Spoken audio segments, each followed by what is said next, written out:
Depuis des années, l'éventualité de la chute de Bachar el-Assad en Syrie divise. Si certains s'en réjouissent aujourd'hui, cette satisfaction semble être plus dictée par des rancunes liées au passé que par une vision claire du présent ou des implications futures. Personnellement, je ne peux pas être pour le régime de Bachar el-Assad comme Libanais, et également parce qu'une bombe syrienne a explosé sous la voiture de mon père. Cependant, je dois aussi être réaliste, justement par rapport à ce présent et l'avenir. Le renversement récent du régime Assad, après des décennies d'instabilité progressive, marque en effet un tournant dans l'histoire contemporaine du Moyen-Orient. Cependant, il est essentiel de comprendre pourquoi cette chute a pris autant de temps, de 2005 à 2024, et pourquoi elle soulève aujourd'hui plus d'interrogations que de certitudes. La stabilité apparente du régime syrien sous Hafez al-Assad, père de Bachar, s'expliquait largement par le contrôle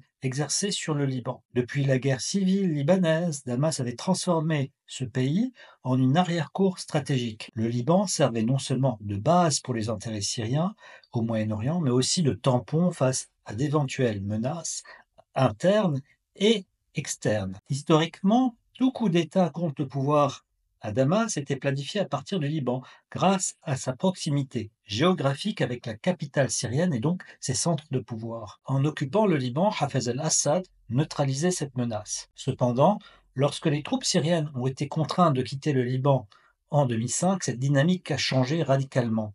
Et les oppositions qui autrefois s'organisaient en secret depuis Beyrouth ont commencé à émerger dans les zones périphériques de la Syrie, notamment les régions rurales frontalières. Et c'est ce processus qui a fini par ébranler l'autorité du régime central à Damas. Sous Hafez al-Assad, la répression en fait constituait l'un des piliers de la stabilité du régime. Dès les années 1970, il avait mis en place un appareil sécuritaire omniprésent qui neutralisait toute opposition avant qu'elle ne prenne de l'ampleur. Cependant, malgré cette mainmise, des mouvements d'opposition ont continué à émerger, souvent dans la clandestinité. L'opposition la plus structurée fut celle des Frères musulmans, un groupe islamique qui a gagné en influence auprès de la majorité sunnite marginalisée par le régime alawite. Leur soulèvement culmina avec la révolte de Hama en 82 et le régime sous Hafez al-Assad répondit par une répression féroce, mobilisant l'armée pour détruire une grande partie de la ville. Ce massacre fit à peu près entre 10 000 et 40 000 morts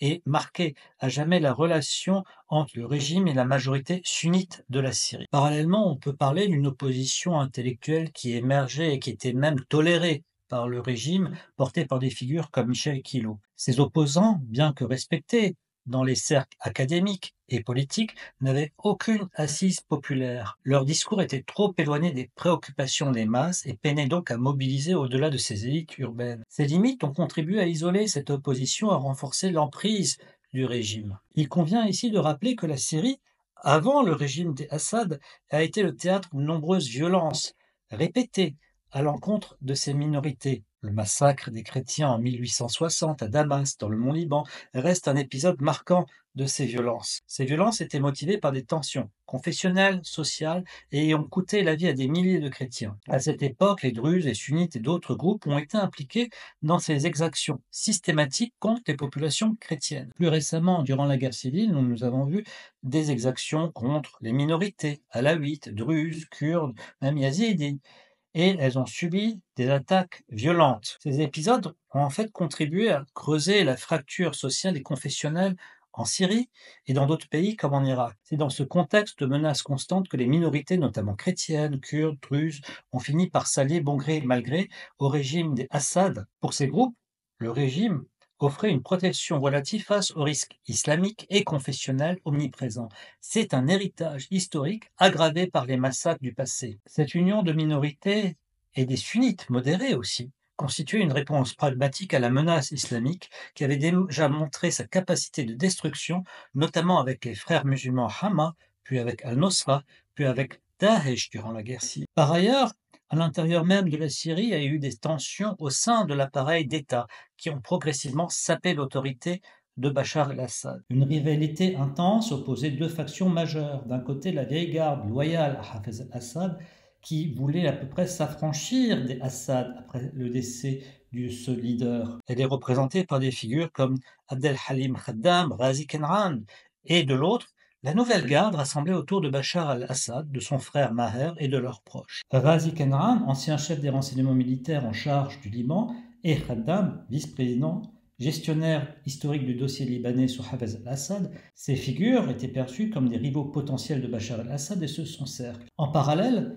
Rafik Hariri, ancien premier ministre libanais, sunnite, et ses héritiers par la suite, semblaient favoriser un renversement de Bachar el-Assad au profit de Khaddam, sunnite. Cette position était un peu paradoxale car Khaddam a été l'un des architectes justement de la mainmise syrienne sur le Liban et des politiques répressives appliquées à Beyrouth. Ces luttes de pouvoir ont culminé avec les événements dramatiques qu'on connaît, comme l'assassinat de Rafik Hariri en 2005. Cet assassinat, attribué à des acteurs proches du régime syrien, a marqué un tournant décisif en isolant Damas de la scène internationale et en déclenchant le retrait des troupes syriennes au Liban. L'instabilité croissante du régime Assad ne peut être comprise sans analyser aussi les facteurs économiques et sociaux qui ont aggravé les tensions internes. L'invasion américaine de l'Irak en 2003 a eu un impact majeur sur la Syrie. Des centaines de milliers de réfugiés irakiens ont afflué dans les grandes villes syriennes, mettant une pression énorme sur les infrastructures locales. Ces migrations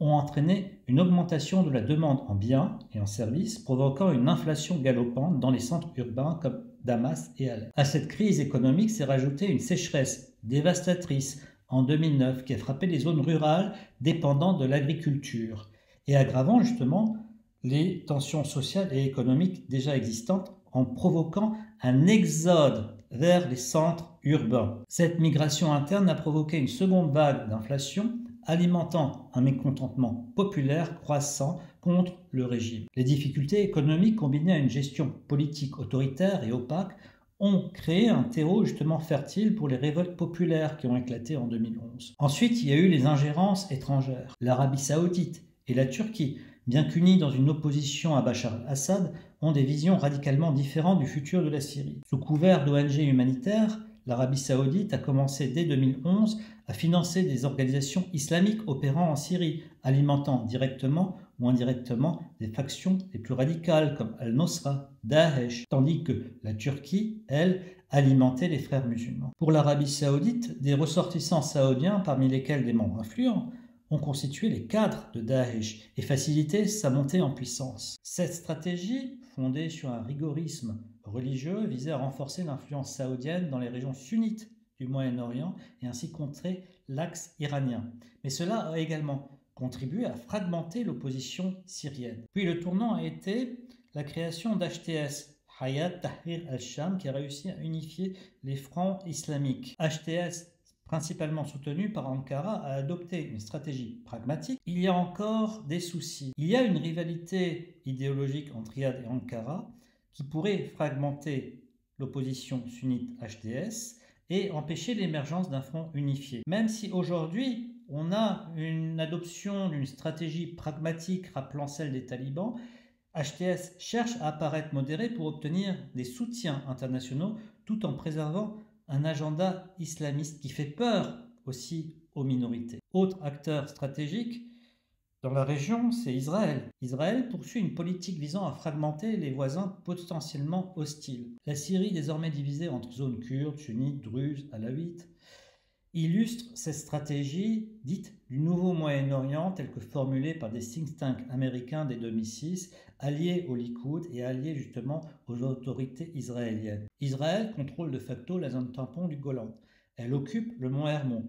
Elle continue à s'avancer en longeant la frontière avec le Liban. Elle n'est plus qu'à 12 km du point frontalier de Masna entre le Liban et la Turquie. En conclusion, la chute récente de Bachar el-Assad ne marque pas la fin des incertitudes en Syrie. Si elle met un terme à un régime controversé, elle laisse aussi la région face à des alternatives qui pourraient être encore plus problématiques et le risque notamment d'un régime islamique, une république islamique syrienne à la Taliban. Entre rivalité régionale, lutte idéologique, l'histoire des répressions islamiques, les fractures internes, des ingérences internationales, la Syrie reste aujourd'hui au cœur des tensions géopolitiques du Moyen-Orient, divisée entre espoir d'un avenir inclusif et peur d'un chaos durable. Je vous souhaite une bonne journée.